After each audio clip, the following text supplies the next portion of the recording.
Okay, guys, we'd like to welcome you and thank you guys for showing up. Hopefully, everybody's having a really great DEFCON. A lot of great talks out there. We're hoping that ours is at least mediocre for you guys.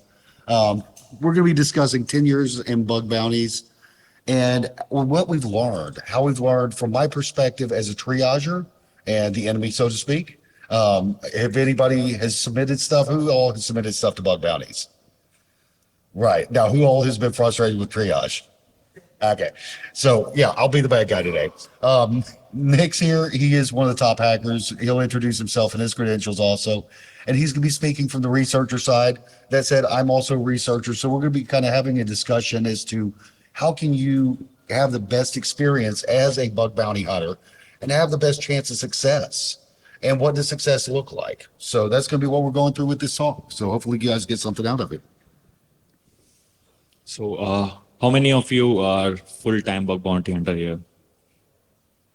Just one. Sort of. So, so we kind of doing this talk because I just want to. I've been into bug bounty since a decade, so I just trying to explain my all the experiences and how a bug bounty can be a full-time career for you as well. So it's kind of daytime job as well and nighttime too. So I've been I've been doing a lot of bug bounties on Synack platform, and I recently been awarded as a Synack Red Team Legend. I also founder of B-Sides Ahmedabad. It's a conference it's biggest conference in India, and I also have been advisor to an ASM product. So Charlie. Guys, generally, I'd like to say hi. I have a really unusual background. A lot of people in the security space do. A lot of us are not just coming straight out of school as bug bounty hunters, as Red Team. I spent over 2 decades in customer service and dealing with as an international translator, an international manager for an airline. Then decided I love technology. It's always been a passion of mine. I was the guy who built Napster servers. I got my MCSE for amusement one time. So I was that guy who grew up with these old systems and just loved it enough that then I started really studying, coming back into the field, and was really, really blessed to have an opportunity to come in as a triager and in Synack's vulnerability operations team. I have also helped go over 2,400 different assessments and have probably, I think last poll was somewhere around 40,000 individual reports. So I've seen quite a few things. I've talked to some people who I have actually triaged their reports. So a few of them in the audience. I have headed developments on some products around OWASP, NIST, OSINT, API, headless API, and most recently some AI testing. So a lot of breadth on our testing and how we go about these things.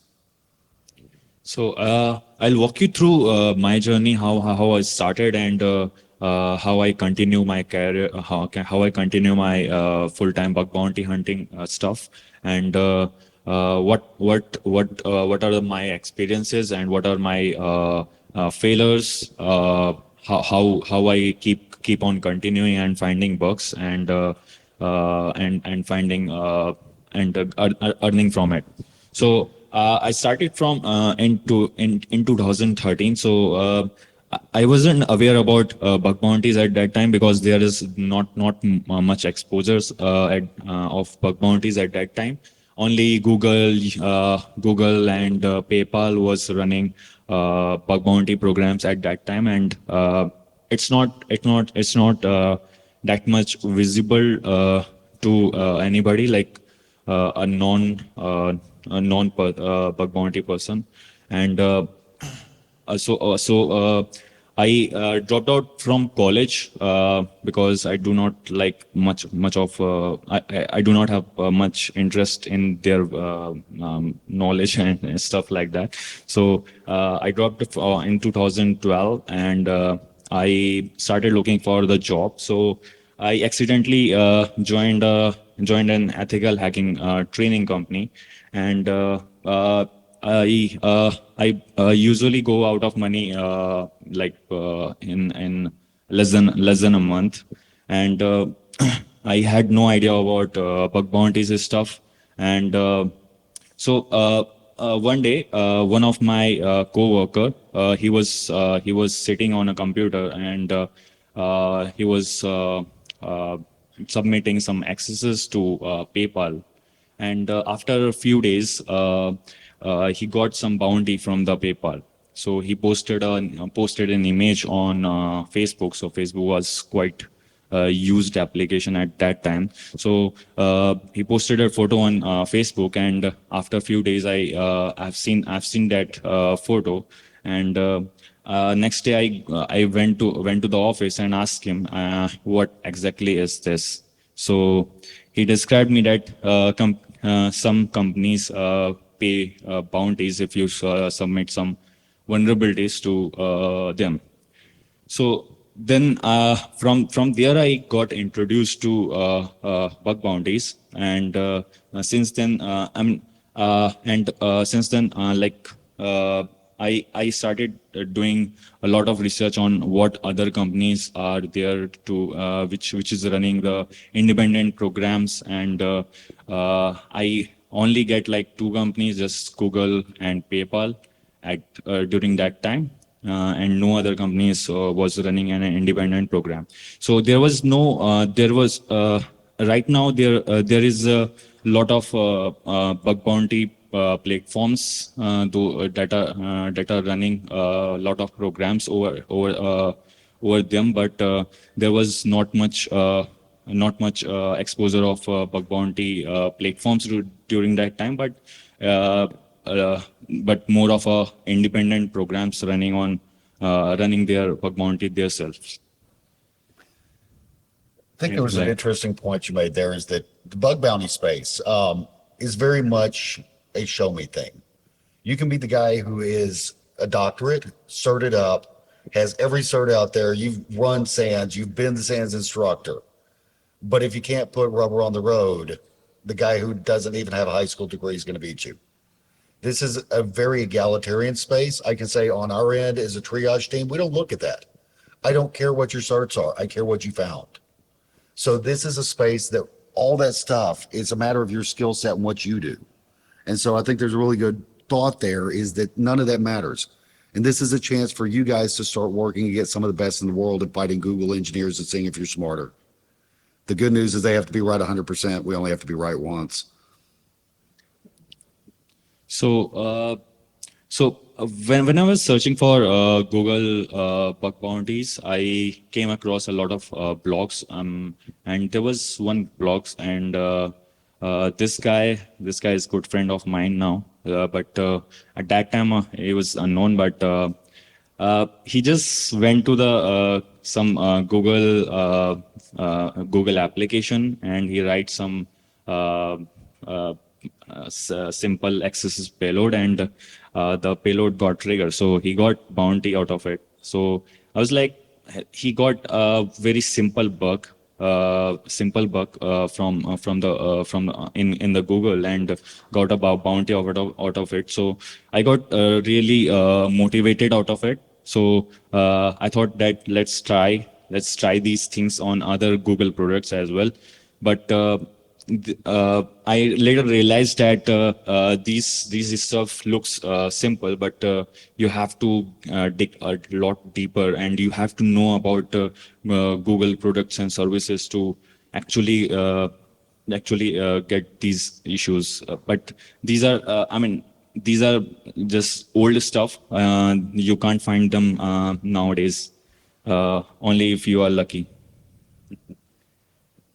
So I thought of give it a try to Google Bug Bounty first. So I was during that time I was no idea about the bug, just submitting a simple any random stuff without any logic, and simply getting either rejected, no impact, duplicates, or Hall of Fame only.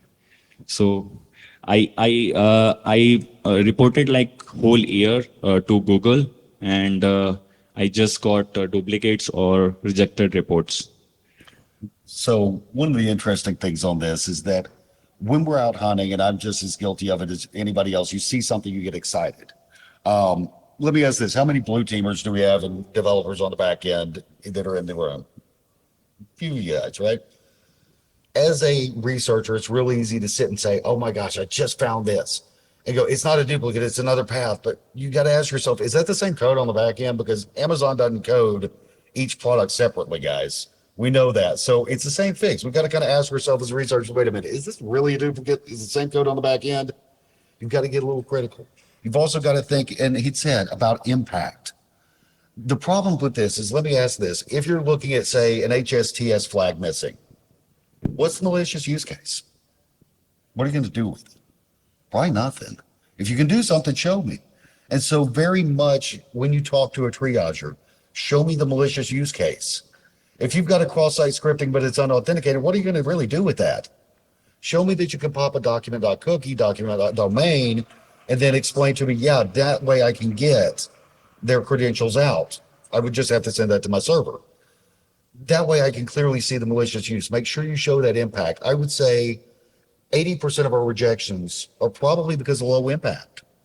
And that it's just you haven't proven what that malicious use case is, that now I need to go to my client and tell them, I need you to spend engineering time. Not only money on this bounty, but now I need you to spend cycles off your engineering to fix this. And that's my business use case I need to make as a triager, is that this is worth fixing. So whenever you're looking at these things, we can't just look at it as a pure security thing. As security practitioners, we want every last I dotted and T crossed and perfection, but some of these things are just acceptable risk, and we have to think about it and go, is it really okay? It might be. Unfortunately, we've had to look at it and say Google API keys are very similar to this process.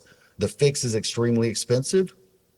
Google has said it's not something that they're particularly interested in, and nobody's done it. And it's going to cost them a lot of money to fix it when the risk is pretty minimal. So we have to kind of consider those things as security practitioners and just not say we have to fix everything. Let's fix the important things. And so when we're looking at a report, I always have to ask myself, and I'm as guilty as anybody when I'm doing my own reports, is getting excited about the flaw. I have to come back and go, is this really a risk? What's my impact? And so a lot of what Nick was saying here at the beginning is duplicate, no impact. And those are what people run into all the time as beginning bounty hunters. I know a couple people in this room that have had the same experience as me. Somebody new will come in.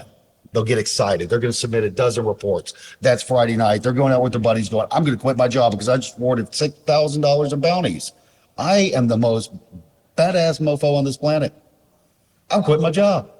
He goes out, he parties. Saturday, he parties. He maxes out the credit card because I've got $7,000 in bounties. And Monday, I rejected all in 10 minutes. He does not have happy words for me. And I'm going, yeah, this is all on our low impact list. Did you read the documentation? And so these are the things you have to think through, is just slow down and ask yourself, what do I need to do? What is that triager going to do? Because their job is to be a little critical and to force you to get better. So show the impact. So, so if something didn't work out, you have to move on from that particular thing, and you have to. I mean, there are a lot of stuff in the world, so you can move on and do other stuff too. So maybe you will get lucky to have more issue. More success on that particular program rather than the previous one. So I moved on at that time, and I heard about a Nokia phone was there was a Nokia phone coming at that time. So they were running a VDP program, but their VDP program is something like that. They if you're finding any critical vulnerabilities on their program, so they giving out their smartphones to hackers. So what I did, I listed out all their assets, and I started fuzzing for SQLi, because I was kind of more proficient into finding a SQLi at that time. So this is how we react when we see a new program. So So, like I said, I list down all their assets and started testing the SQLi. And one of their asset, I got a SQL error, and further I went ahead and just one or two commands, and I was able to dump their whole DB. So from here, they actually sent me some Lumia 820 devices. Yeah. So I think the one thing that we can take from this part of what Nick's did, and you heard him say, this was an area I was interested in. If you have an area that you have an interest in, or that you have experience in your full-time job, if you're a SQL database engineer, you're in good shape, because you know what to do with those databases to get SQL injections. If you are a web designer, you've got a lot of that stuff to understand how to abuse HTML. So use the stuff that you're interested in. And all of a sudden he said, I focus on just SQLi. Focus on that one thing. Then take that one thing, run with it until you become the expert at it. You're going to start getting to where you feel it. I've heard these guys a lot of times just say, I felt this. I just knew it was there. That sixth sense is developed by repetition and doing it over and over. And when you do that, you become really proficient in that thing. And so what you're seeing, I think, that Nick is describing is focus on that subject. Don't let yourself go for everything. The field is huge. Focus on one or two things until you get proficient at it. Then you can add a new thing. And so, yeah, smartphones are not bad. Also, he shifted to a program that had less competition. Sometimes, especially if you're new, going up against guys like this, it's going to be a tough road. If you can go against the people, who are a little less skilled, because he's not going out for smartphones today. Maybe there are recognition programs. There may be a good point to going there and learning and using that as an education tool. So key takeaways from this is don't give up anytime, and when one opportunity closes, the another opens up. So if you find any critical vulnerabilities on any of the assets, and if you get good bug and a good reward, so you will get a lot of motivation out of it. So what motivation do? Motivation actually do a lot of big things. Like if you get like in bug bounties, motivation counts a lot, because if you are motivated, then you will be able to find more impactful vulnerabilities. So I got motivated because of the last critical bug I found on the Nokia program, and I continued. In mid to 2013, there was more programs comes up, like such as Mozilla started their web services bug bounties. Barracuda Labs also has a web application firewall bug bounties running, and they actually given out live devices on a virtual platform, and the PayPal is running since 2009. Squido, eBay, all of these running independent programs. So I was able to get some issues on these programs, and get some bounties out of it. So like I said, these are all things which I did when I got some motivation from the last bugs. So it's kind of thing that if I continue doing Google, I might get bound $500 or $1,000 bounty after 2 or 3 years, but I can lose all my motivation till then, because you're doing bug bounties till 3 years, and you are only getting $500 or $1,000 or something like that. But what I did, I keep on learning things from my rejections. So I get a failure from Google, but I also ask them why you rejected my bug. So they actually explain you that why we rejected. So say so they also tells you that if you can do this, then we can accept that bug and uh, um, move it to the award category. So that is how the motivation works. Yeah. Yeah, and one important note here from the triage side is your triagers are always happy to tell you why something wasn't accepted. I don't think any of our triagers would just go, I don't have time, go away. Because what we're trying to do is show you what, number one, did not work. So that way, quite frankly, you don't fill up my inbox with junk and keep doing the same thing again. So if you get a rejection, ask and try and understand why. And a lot of times they'll be able to tell you, but if you can do this, now I'll take it. So that's your kind of explanation. And this usually resolves around impact, but they'll be able to tell you, hey, this is just, we're going to be low impact. We kind of don't care about this. You know, you had an IDOR. Yeah, you could get into somebody else's account, but you know what? You weren't logged in. You're just changing their basket at, you know, the pizza place and getting rid of a pizza. Who cares? You know, you're not getting them to pay for your pizza. So understand why they're looking at it the way they are. For example, cross-site scripting. If you're not logged in, there's no data to come out of it. There's no malicious use. And they'll be clearly just happy to say, hey, it's an unauthenticated cross-site scripting. I can't take that. There's no impact. So ask them, communicate. They are very happy to communicate these things. And part of their job is to think through them and go, okay, why won't I accept this? So they know the reason. So talk to them, take that feedback and learn. I've seen way too many people come in and just say, I submit the flaw, it gets rejected, and I tell you why. And next week you submit the same flaw, and it gets rejected, and I tell you why. And a few days later you submit a flaw, so just the same. And we go through this process, and it keeps knocking down the researcher's motivation, which is not at all what we want to do. But it's taking that feedback and understanding what they're saying. They are now your teachers to help educate you to how to make yourself a better pen tester in your normal day job, how to become a better bug bounty hunter, how to improve overall. It may be that we're saying improve your reporting techniques, you know, that I need more detailed steps. A lot of times you guys will be in that app for hours. I have never seen it before.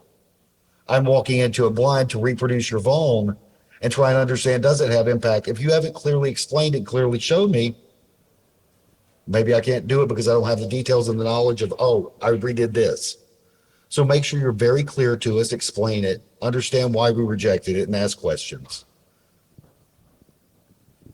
So, in 2014 or mid 2014, there was I got to know about these three platforms running some bug bounty programs on their platform, and while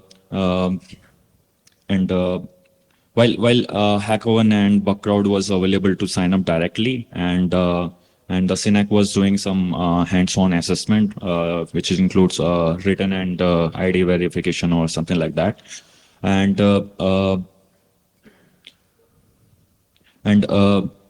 once you passed on the written and ID verification, you will be onboarded on the platform.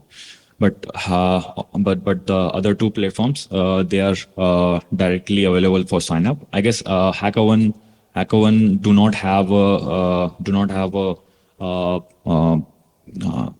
web application bug bounty platform bug bounty program until the Yahoo comes in 2014 end, I guess. I just noticed the spinach logo. I hadn't seen that forever. So one of the things that kind of is interesting about the bug bounty model, and a lot of you guys are kind of like, why did those companies exist? First of all, for you guys, it consolidates it. Gives you one place you can find a bunch of targets instead of having to Google all over the place. Additionally, you don't have to send it to the company and hope that they don't just go, yeah, I'm going to reject that, but thank you, and I'm going to fix it anyway.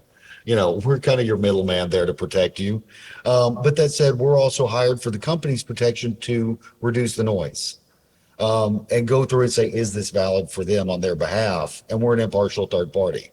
I can tell you that when I paid a vuln, there was nothing, it doesn't come out of my pocket. It was a big joke to a lot of people like, oh, they're lowering my CVSS. They don't want to pay this. They don't want to pay that. We're in the business to pay vulns. If I don't pay any vulns on the target, my client gets mad. So I need to pay these vulns. If I've got a bonus out there, I need to kind of pay it. That's why I'm putting a bonus on it. the money, it becomes, I can say this after paying thousands and thousands, probably well over a couple, probably $500,000 out that I've spent personally. It's monopoly money to me. I press that button. It's not 500. It's not 1,000. It's not $4,000. It's just a button. It doesn't matter to me. It never processes in my head that I just spent $10,000. So your triagers are not sitting and thinking and going, I need to hold on to this money. That's not how it works for us. We don't even get really accountable for it. It's just, did we do it right? Was it a valid vuln? Yeah. Did you pay what it's supposed to be paid? Yep. Okay, good. So your triagers are not trying to hold this money back. We don't get bonuses based off of what I didn't pay you guys. That's not, it'd be a whole different game if it was. But so understand that the bounty platforms are actually here to, number one, show you where everything's at so that you can be efficient with your time and not have to search new projects. Number two, we're your impartial third party to make sure that what you're submitting is good for our clients and that the clients are being fair to you. So when HackerOne started their first program, that is Yahoo. So I got the first bug, and that is Yahoo Mail, Yahoo mobile mail accesses, and they paid me only $277, and so I was confused that why it is paid so low, because it was under their Yahoo mobile email, that is their main application. So I think then I thought I probably lagged at demonstrating the impact here, and that's why the bounty was so low.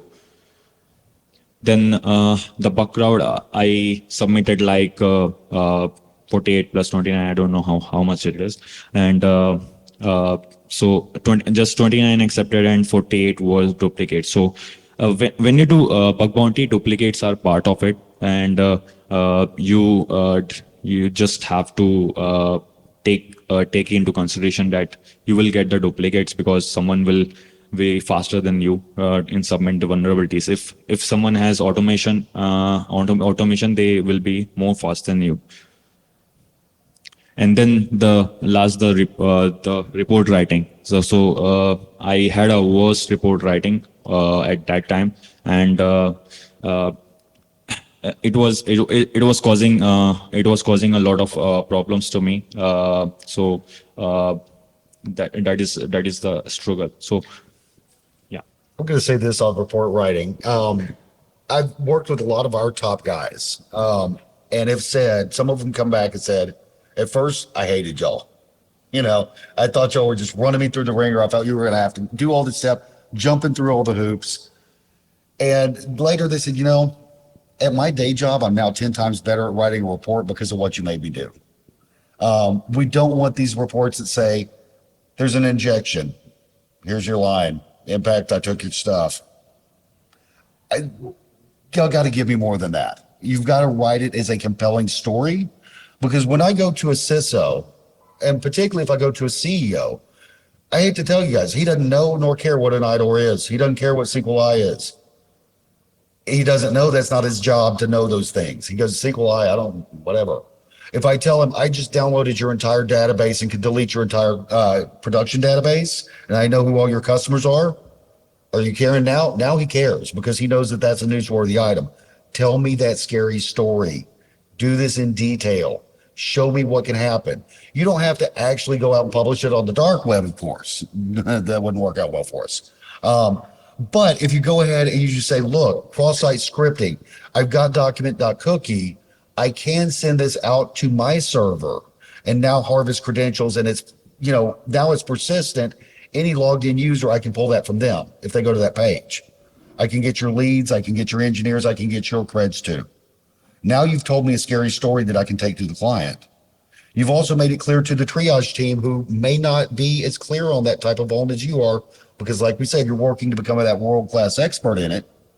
You may actually know more about that impact. So clarify your impact. Write those reports, take a little bit longer, and write a more verbose story. Really give us extremely detailed steps as to how we reproduce. And then give us some good feedback on how to fix this thing, because you may know more than the engineering team, because to be blunt, they screwed it up in the first place. So tell us, talk to us, be that story writer. I know as technical people, we want to keep it concise to the point and no extra fat. In this case, sometimes getting a little wordier is worth the time and will significantly improve your reporting. When you have a report that I love, it's clear to me, and now I can start accepting it a lot more. If you start giving me garbage reports that are real brief and real short, it's real easy for me to miss your point and what you're actually getting at. So make sure you explain it, over-explain it a little bit. Tell me those scary stories and the impact. Yeah, so I figured out that what are the shortcomings. It's like I'm always looking for low-hanging fruits.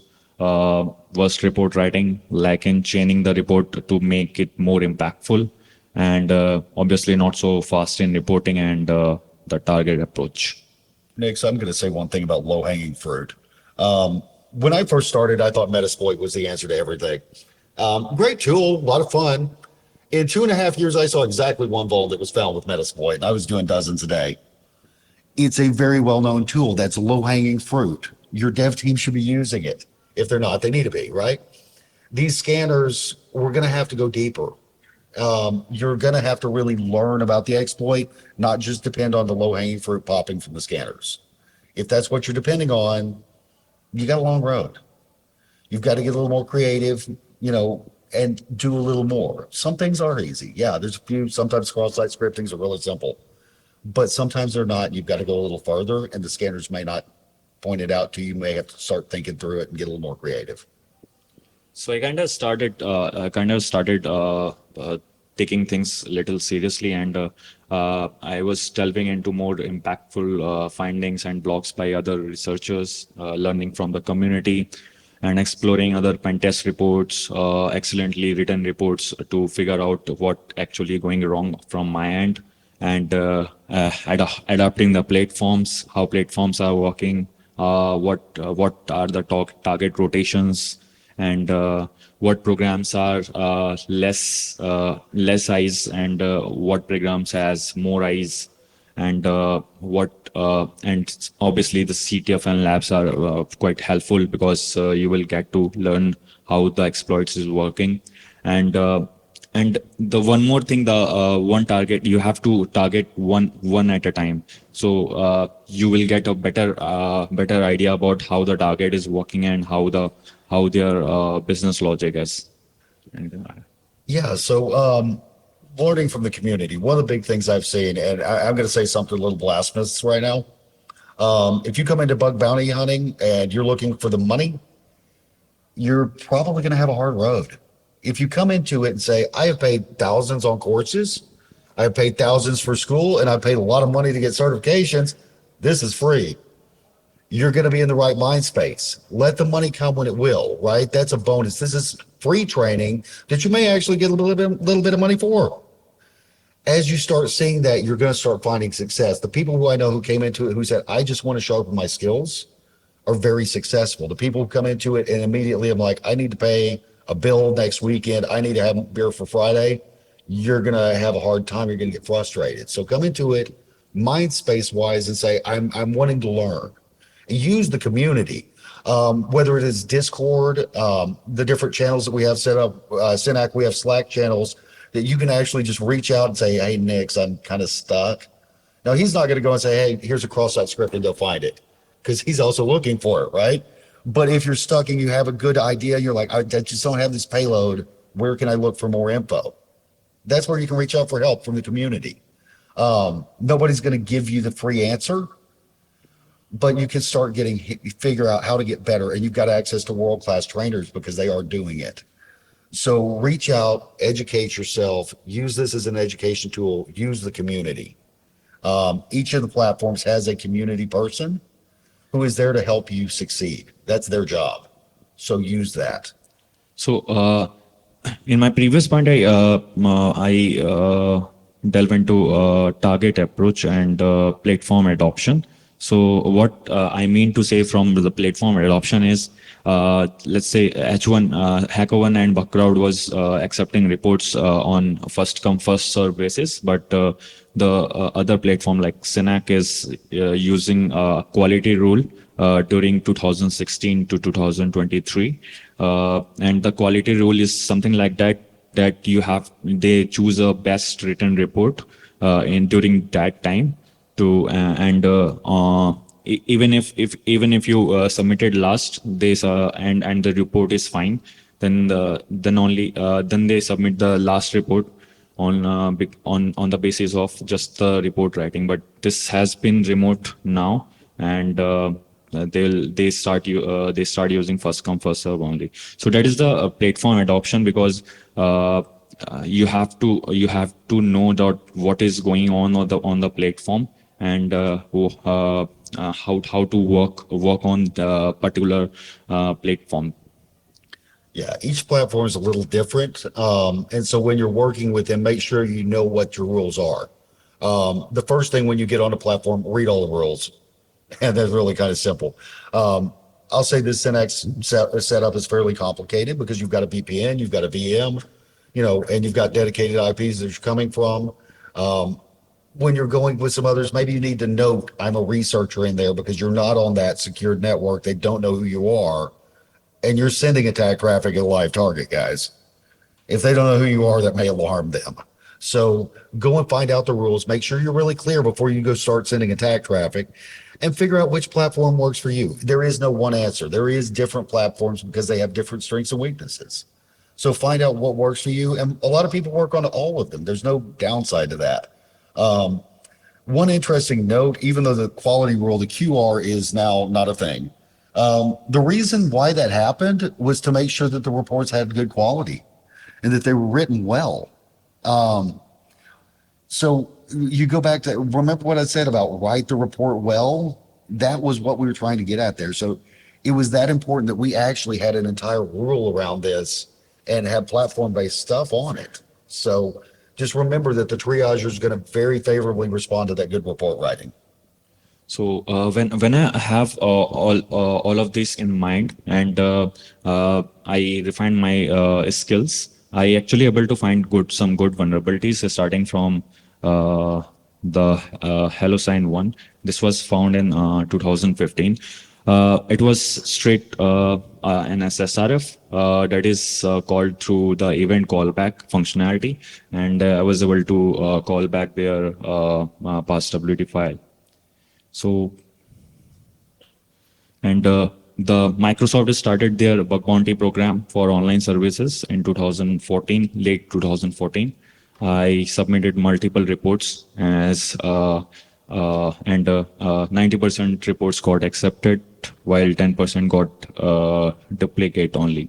So I was become pretty fast. I understand what to do for a particular program, and I target only one program at a time, and I focus more on high impact vulnerabilities, and then later I got listed into MSRC top 100, and also awarded with this laptop.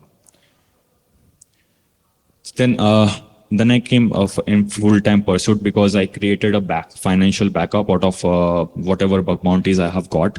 I stepped away from 9 to 5 job, and I turned into the full-time bug bounty hunter. So that's how you can start being a full-time bug bounty hunter. You create a backup for yourself, and then only you can step away from a daily job and start doing a full-time bug bounty, because bug bounty has a lot of money, but it also gives you a lot of stress too. Yeah, so one thing I'll say is that we've noticed that, first of all, he started incorporating these techniques of listening, improving his reporting, focusing, and starting to see success. One thing really important to notice, and I've told people this a lot of times, if you're going to go out and Saturday, you're going to go, yep, I'm going to go bug hunt. I'm going to spend 4 hours on it, and I'm going to do a few hours on Sunday and see what happens. Your odds of success are almost zero, okay?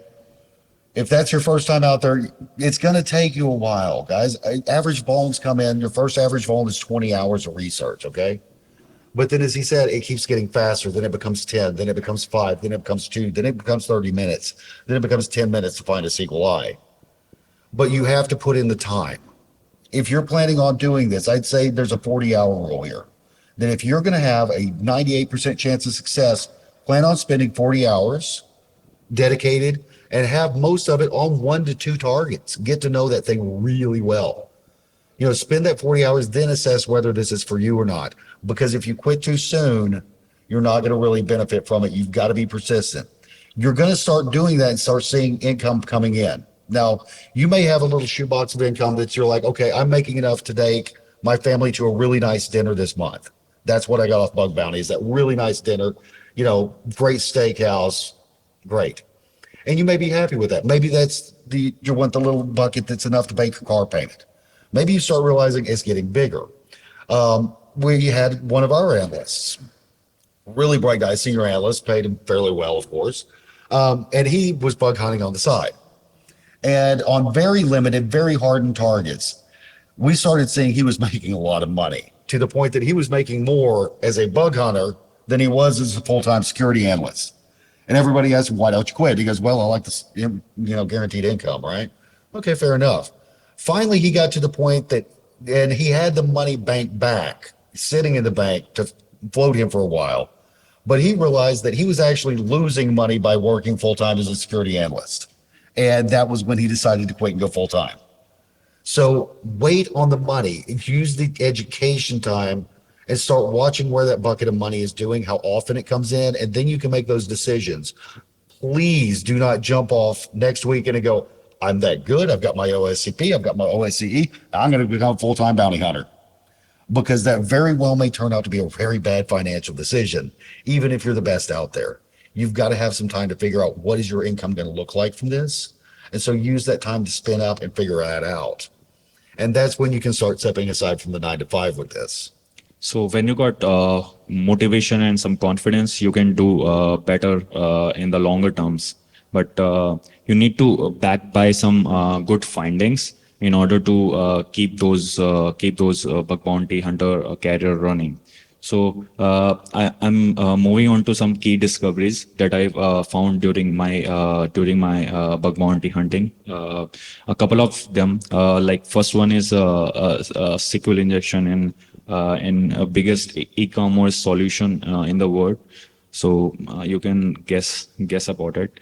So I was onboarded on a target at this e-commerce solution, and while modifying the profile, I came across a country ID, and just a sec. Okay, sorry. I think this slide, I don't know how it comes. So. Yeah, so it was an online car marketplace, and I started running for brute force on directories and files, and the application keep redirecting me to the login page on each directory and file brute force like that. Each hit got getting redirected to 302, and it was kind of loop, and I tried to change the methods, but I got the same result out of it. But so what I do, I noticed the application is using a third-party solutions. So what I went to the third-party solution and found that it was a hosted in invoice solution they are using. So what I do, I went ahead and see if there are any demo version available of the application. I couldn't find any demo version available anywhere. So what I did, I did a subdomain brute force of the third party provider, and I found a demo version running, and the demo version these are all the demo version that are available for that application. And after exploring a bit and watching the YouTube videos, I found that once there was a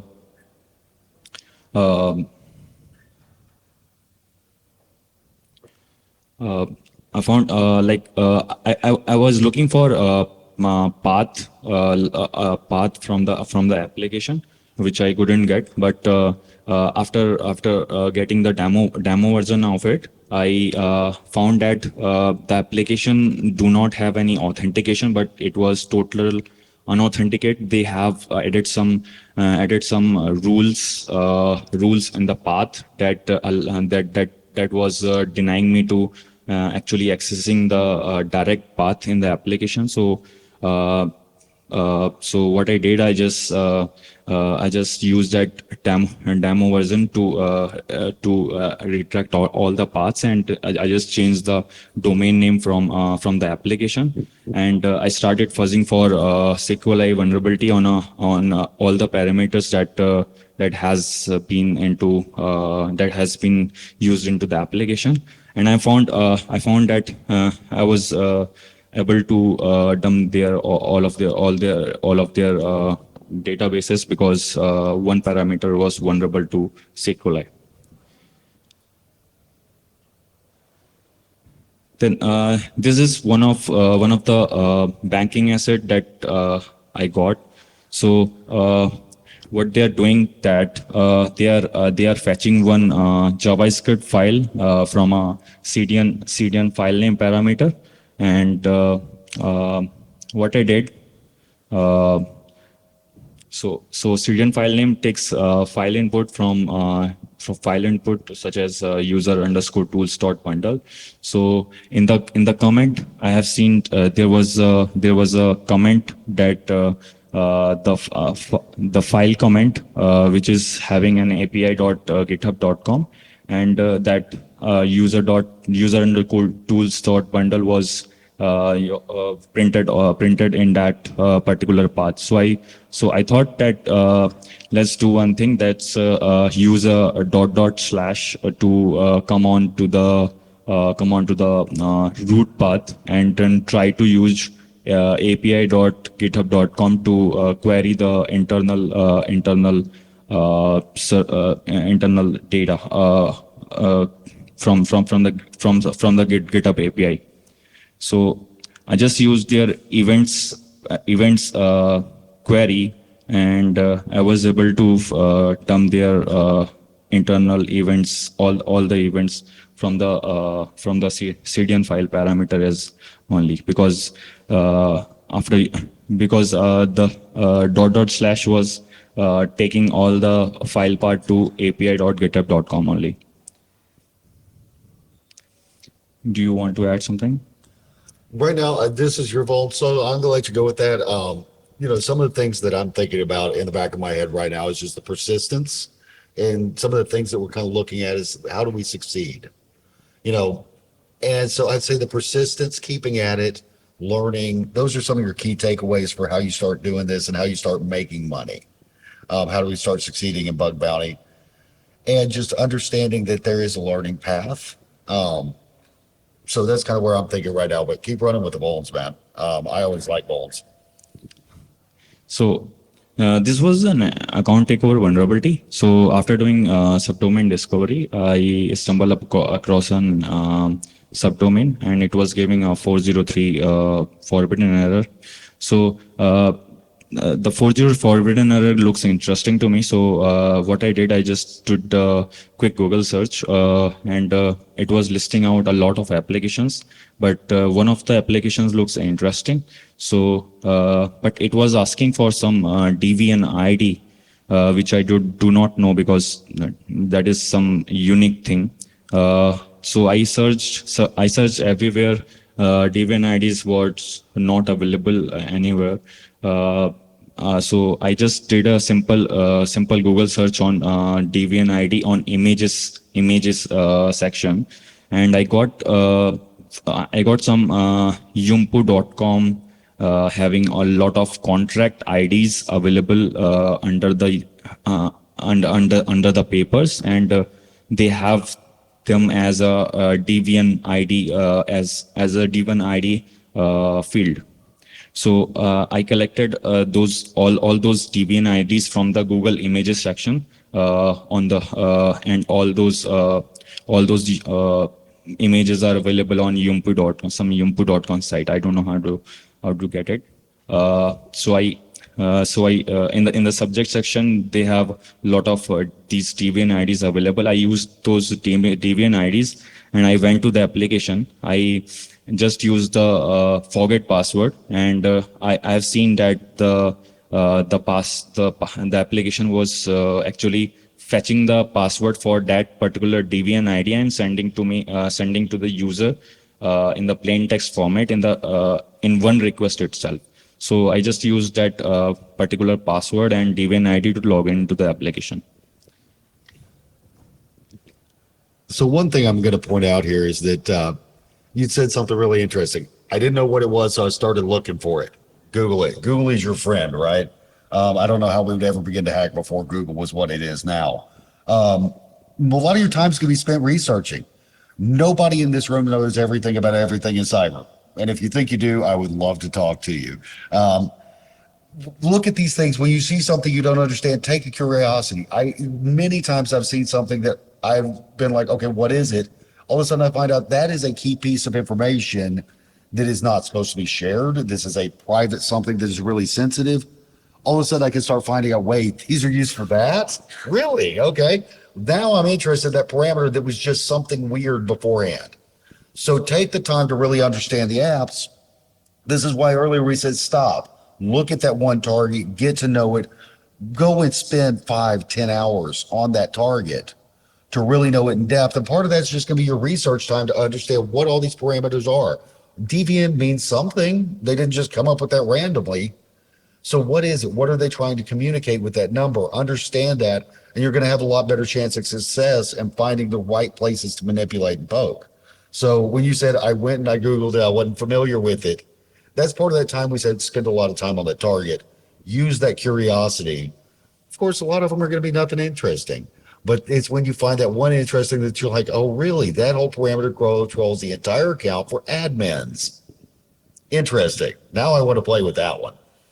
So it's going to help you focus whenever you start doing these researches on things you don't understand and see its kind of weirdness. This was the another one was an SSRF in ASM solution. The target launched and there was no vulnerability submitted on it, no vulnerability accepted on it. So this makes me curious that why. So I started digging into the application and so what application is doing, it starts doing recon for subdomain IP address and all the certs. And it also creates a screenshot of parent domain too. So I got interested that if it is creating a screenshot of that parent too, maybe I can use some domains and redirect that domains to my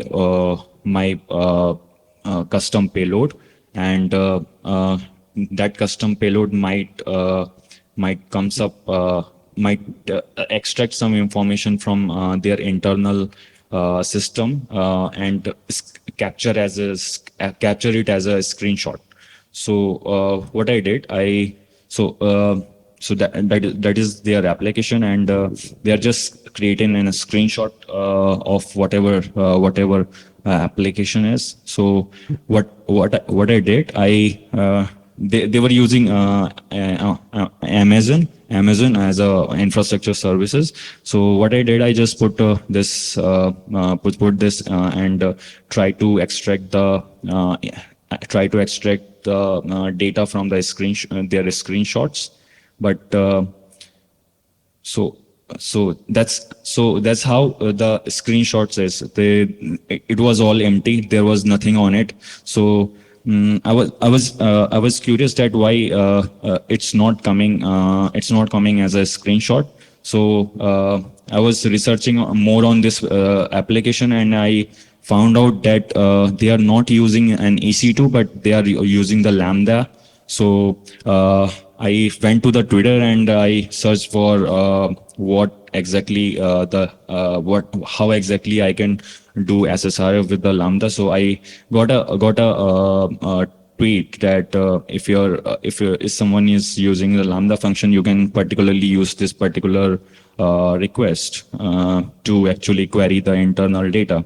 So Next, I created another redirect request, and it actually extracting the data from their Lambda function as a screenshot. So I again passed it into for the execution, and what I did. It actually captures their whatever lambda event is running internally as a screenshot. So that's these are our all key discoveries that I found in this solution. So as we're getting to write up, there's been one question that I've asked you before, but I thought it was really kind of an interesting answer. And I think a lot of people here. You are globally known. You're on the Microsoft Hall of Fame, Synack Legends. You do well. We're up here today. Talk to me a little bit about imposter syndrome. Do you have it still? Yeah, I mean, I regularly, I mean, if you go to Twitter, and you will find a lot of bug bounty tips. So you will get those imposter syndrome because looking at those, because I mean, you will find someone like you must be missing something. You must be missing something out from somewhere. I mean, someone is more skilled than you, and you are lacking some of the skills because they are getting more bounties, more impactful bugs. So obviously that's coming out into your mind, but maybe that person has been doing like research from last 3-4 months, and then he found that impactful vulnerability. So it's depends on total situation, and you do not have to panic from those things. And I think that's the key there is don't panic just because you missed something or because you didn't succeed. It doesn't mean you're wrong, right? It just means that, hey, let's keep going. And I think one of the things you said on that one time that really stuck with me and was that you woke up in the morning and kind of goes, am I really here? This is what I'm doing for my job? And you get scared. And you said you sit down, start typing, start working, start to get in that mindset. Life starts running well. Okay, things are going good. Now I'll find a flaw. Now I'll find a second flaw. Things are getting rejected. Things are getting accepted. All that's going on. At the end of the day, you go, yeah, I got this. And the next morning you wake up and feel like you're fake again. Yeah. So I can say this. That stuck with me because I'm like, if he's doing it, then it's not a problem if I'm doing it too. These are normal things for us, especially when you add the full-time aspect of bug bounty and the pressure. So just understand that the mental game is a lot in it, and the persistence, and understanding that's where you're going to succeed in bug bounty is by being mental and persistent, smart, intelligent, and go after it. Because yeah, you're competing against him, but he's also here to help you. So, like Charlie said, that there are a lot of challenges while running the long time into bug bounties. So, imposter syndrome is one of them. Then, if you're not earning 1 or 2 months, you will start doubting yourself. Then the burnouts comes in, and the frustration of if reports are rejecting or getting duplicated, the frustration comes in as well, and all of these comes as a stress on you. So your mental health gets impacted. So we're getting the signal to wrap it up, I think. Yeah, he's not back there. So we will have these slides posted so you can go through, see some of the details on this and cover it. But I think the basic thing is, number one, treat this like a game. Understand that it's a puzzle, own that puzzle, and try and just keep it in that mindset. Treat it as fun training and enjoy the process. Keep at it. You're going to get success if you keep at it. It's one of those things, the more you work at it, the more likely you are to succeed. Anything else to add? All right. Well, thank you guys. Appreciate it. Hope you had a good time.